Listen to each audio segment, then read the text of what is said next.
From Manya to Marie, Madame Curie was taking a stand when she made great advances in several fields of science. The inventive scientist broke gender barriers in both universities and her own laboratories. She would even serve the public by better equipping doctors and hospitals around the world in their everlasting fight against disease.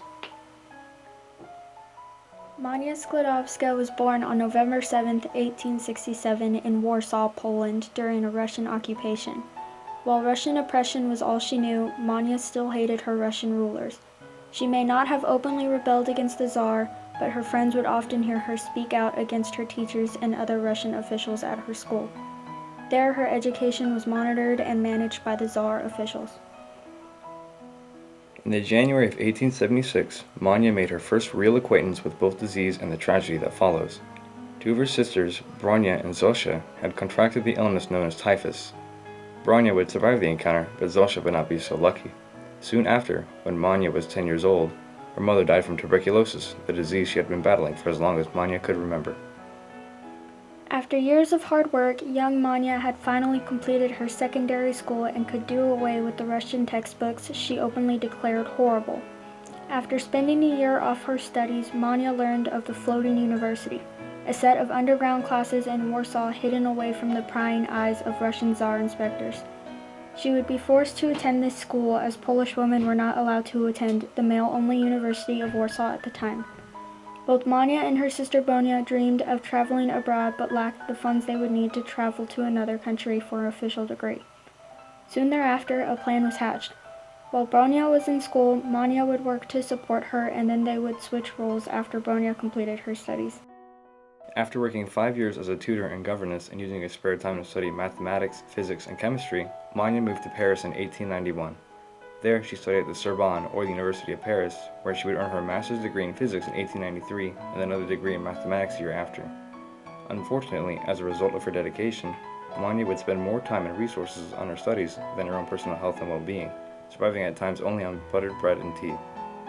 At one point, she would even collapse from a combination of malnourishment and exhaustion. While studying in Sorbonne, Manya needed a lab to work in. In 1894, a friend of Manya introduced her to a professor named Pierre Curie, who could provide the materials she required.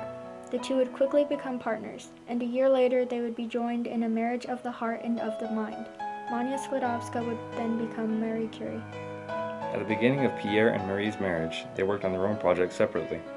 In 1896, Marie Curie became fascinated with Henry Becquerel's discovery of a new kind of ray emitted from uranium.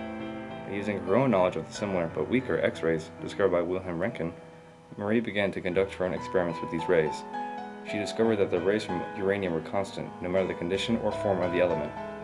Radioactivity, coined by Marie Curie herself, was used to describe the scientific phenomenon. Pierre Curie would set aside his work to help his wife with her journey through radioactivity, even after the birth of their first child, Irene Curie. Working with mineral pitchblende, a variety of uraninite, Marie Curie would discover polonium in 1898. Polonium, named after Marie's home country, Poland, was not the only presence found within the mineral pitchblende. The husband and wife team would discover radium. By 1902, the two would accumulate a decigram of the element. In the June of 1903, Marie Curie would become the first woman in Europe to award a doctorate in physics. Later that year, both her and her husband would be awarded a half of a Nobel Prize in Physics in recognition of their work expanding upon Becquerel's initial discovery of radiation, while Becquerel received the other half of the award. Although the nominating committee did not like the idea of having a woman receive a Nobel Prize, Pierre insisted that the work was originally Marie's. The following year, the couple would have another daughter named Eve Curie. In 1906, tragedy struck the Curie family. Her husband Pierre would fall beneath a moving carriage and pass away soon after, leaving Marie to take care of their two daughters on her own. However, Marie was dedicated to her work. After Pierre's death, Marie took his teaching position at Sorbonne, becoming the Institute's first female professor. In 1911, Marie Curie was granted her second Nobel Prize, this time in chemistry. She was nominated for her discovery of polonium and radium. Marie Curie became the first scientist to win a Nobel Prize in two different fields of science and continues to hold that title today. Along with the Nobel Prize, Marie also received a letter of encouragement from Albert Einstein following the criticism she received. The scientific community detested this female scientist's progress. As a result of the prejudices Marie Curie faced because of her gender, she was denied a seat in the French Academy of Sciences. Regardless, Einstein encouraged Marie to continue her work. As the First World War approached in 1914, Marie dedicated her work to helping the Allies after many of her researchers were drafted to the war. Marie Curie promoted the use of her little Curies, which were portable X-ray machines.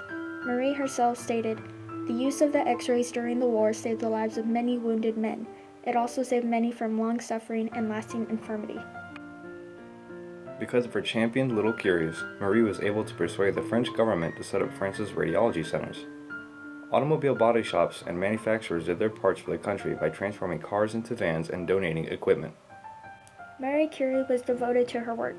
She had had an interview with Marie Melanie, a journalist and a women's magazine editor for the Delineator. In the interview, Curie told Melanie that she desperately needed more radium to continue her research but couldn't afford it. After hearing Marie Curie's needs, Melanie gathered a group of women and started the Marie Curie Radium Fund to help further Marie Curie's research. Before long, the Association of Collegiate Alumni took part in the project. Together, they raised $100,000 to purchase the gram of radium that Marie Curie needed. Marie Curie and her daughters Irene and Eve traveled to the United States to claim Marie's gift of radium at a celebration held at the White House. On May 20th, 1921, Marie Curie met President Harding at the White House, where Marie Curie was presented a gram of radium. Although the radium was not present at the celebration due to its radioactivity, Marie was given a golden key to its coffer and a certificate. Marie Curie was grateful, writing a thank you letter in return for her great gift. In the years to come, Marie Curie's work took a toll on her. Being known for carrying radium in your lab coat, the radioactive materials began to have an effect on Marie's health. In 1934, in Saint-Selmo Sanatorium in Passy, France, Marie Curie passed away. She died from aplastic anemia, which was caused from a prolonged exposure to radiation. In 1995, Marie and Pierre's remains were entered in the Pantheon in Paris, the final resting place for France's greatest minds. Marie Curie was the first woman to rest there. This was a triumph for female rights activists in France at the time. President François Mitterrand, the French president who decided to move Marie's remains to the Pantheon, stated, "The exemplary battle of one woman who decided to fight in a society dominated by men." Marie Curie began her life humbly in Russian-occupied Warsaw, receiving an illegal education. She moved to a new country and met her late husband while she was studying at the Sorbonne. She discovered new elements that changed chemistry and physics entirely. In her lifetime, she received numerous medals and awards for her humanitarian efforts and advances in science. Manya Sklodowska had become Marie Curie, whose research would benefit humanity forever.